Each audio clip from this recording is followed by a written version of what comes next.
Welcome to The Explainer. So today, we're taking this incredibly fascinating journey. We're going to start all the way down at the microscopic zeros and ones of raw data and build our way all the way up to the global architecture of artificial intelligence. And to guide us, we're using real, rigorous material straight from the Cambridge 0478 computer science exam.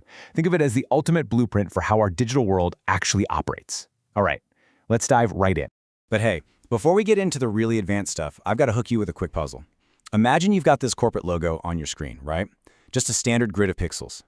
How do you shrink the file size of that image by nearly 25% without losing a single drop of quality and using absolutely nothing but basic numbers? It's actually a real exam question, and we're going to reveal the mathematical trick behind it a little bit later. So keep that in the back of your mind. To get there, we're following a super organized logical path today. First up, data, the digital language, then hardware inside the machine. Next, the interface, bridging two worlds, and finally, security and future tech. Section 1. Data, the digital language. Now, data transmission is methodically broken down into two parts, the method of transmission and the direction of transmission. So, if you're sending data along multiple channels at once, like say 8 bits along 8 channels, that's what we call parallel. But if it's just 1 bit at a time down a single channel, that's serial. Simple enough, right? But then you got to look at the direction. If it's one direction only, we call that simplex. If it goes both ways but they have to take turns, kind of like a walkie-talkie, that's half duplex. And if data is flowing in both directions simultaneously across 16 different channels, well, that is the ultimate parallel full duplex. It's really all about coordinating that digital traffic.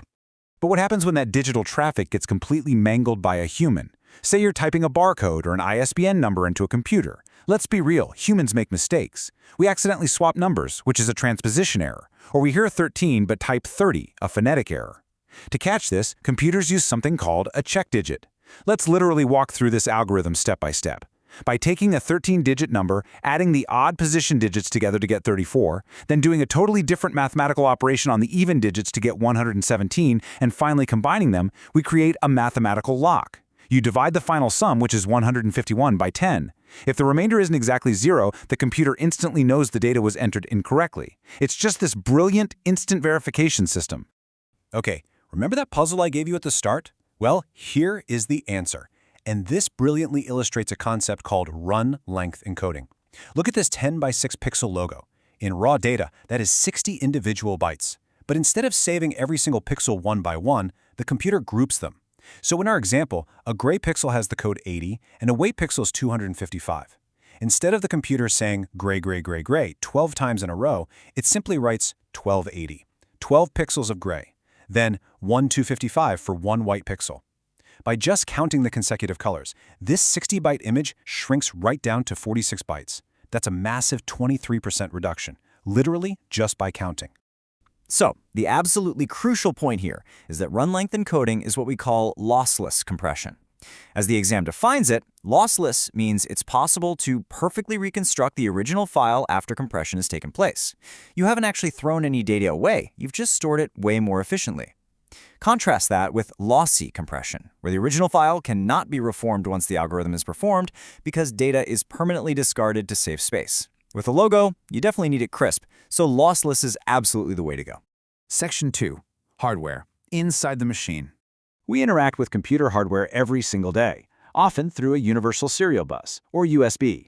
But the exam explicitly asks for the differences between the older USB-A and the modern USB-C. And it's not just about the shape. USB-C is a 24-pin symmetrical connection, which means there's literally no wrong way up anymore. But more importantly, it carries up to 100 watts of power, which is enough to charge a full-sized laptop. Plus, it supports incredible data speeds up to 10 gigabits per second and can even carry 4K video signals. It's just a massive technological leap over the thicker, unidirectional USB-A.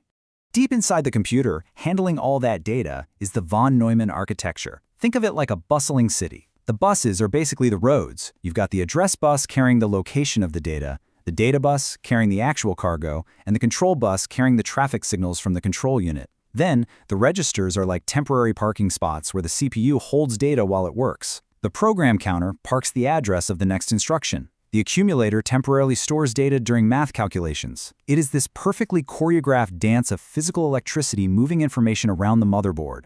And to make that digital city run faster, we add more brains. When you hear that a processor is quad-core, it literally means there are 4 separate processing units inside.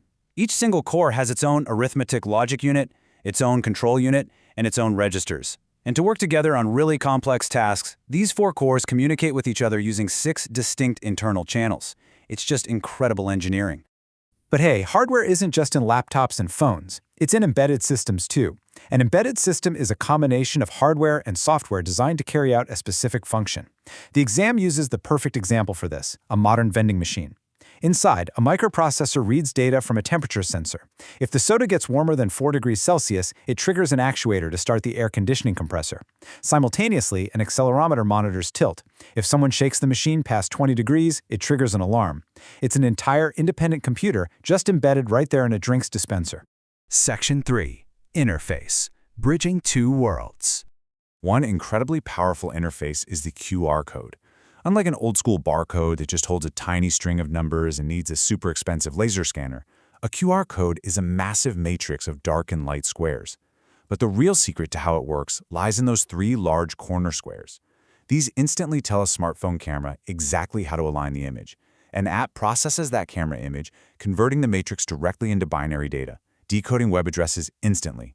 It can hold massive amounts of data, has built-in error detection, and can even be encrypted. Total game changer. Another really vital interface is how your computer talks to an output device, like a printer. Have you ever wondered why your computer doesn't completely freeze up while printing a massive document? Well, it's all because of buffers and interrupts. A buffer is basically a temporary holding area. The CPU quickly dumps a chunk of the document into the printer's buffer, then goes right back to letting you watch videos or type. When the printer finishes printing that chunk and the buffer empties, the printer sends an interrupt signal to the CPU. Then, this wild juggling act begins. The CPU rapidly suspends its current task, quickly checks the priority of this interrupt, rapidly refills the printer buffer, and instantly returns to what it was doing. And this microscopic juggling act happens thousands of times a second. No way, right? Section 4. Security and future tech. Now, as we look at cybersecurity, it's absolutely crucial to understand that the biggest vulnerability usually isn't the hardware at all, it's the humans. The exam heavily features social engineering. This is the very real tactic of manipulating people into breaking normal security procedures to give away passwords or install malware. Cybercriminals use phishing scams via email, pop-ups called scareware that pretend to be virus checkers, or they even leave infected USB memory sticks lying around in public spaces, just waiting for some curious person to plug them in. It's a seriously major threat. So, to combat data tampering, we're relying more and more on systems like blockchaining. Rather than trusting one single central server, which, could totally be hacked, blockchain is a decentralized database. It's stored across a vast network of interconnected computers. Each block of data has a unique mathematical hash value. If a hacker tries to tamper with the data in just one block, its hash value instantly changes. And because the blocks are chained together using these exact values, the link bricks. The entire network immediately recognizes the tampering and prevents the transaction. It's honestly brilliant.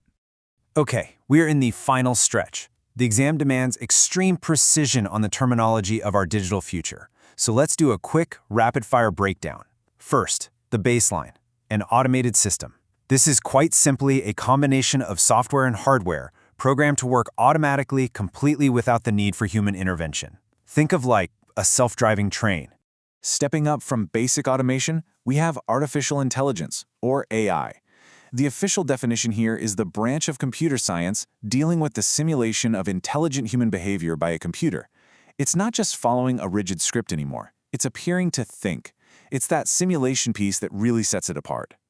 Now, within that broad umbrella of AI, we have machine learning. This is highly specific. It's a subset of AI where the algorithms aren't just programmed with answers, they are actually trained. They literally learn from vast sets of past experiences and examples to actively improve their own performance over time. And at the absolute pinnacle of applied AI in many industries, we have the expert system. This is a highly specialized form of AI that mimics human knowledge and experience to solve deeply complex problems. We're talking problems that would normally require a high degree of human expertise, like diagnosing a really rare medical condition or finding underground oil deposits. Wow, we have covered incredible ground today. from the simplex and duplex flow of raw bits, through the physical roads of the von Neumann architecture, out through the interfaces of QR codes and printer interrupts, all the way up to the wild frontiers of machine learning and expert systems. So I'm going to leave you with this final thought. The next time you pull out your smartphone, just ask yourself, how are all these unseen layers, the binary logic, the hardware buses, the compression algorithms, and the AI, seamlessly orchestrating the experience sitting right there in the palm of your hand? It's truly a modern technological miracle. Thanks so much for joining me on this explainer, and remember, keep questioning the tech around you.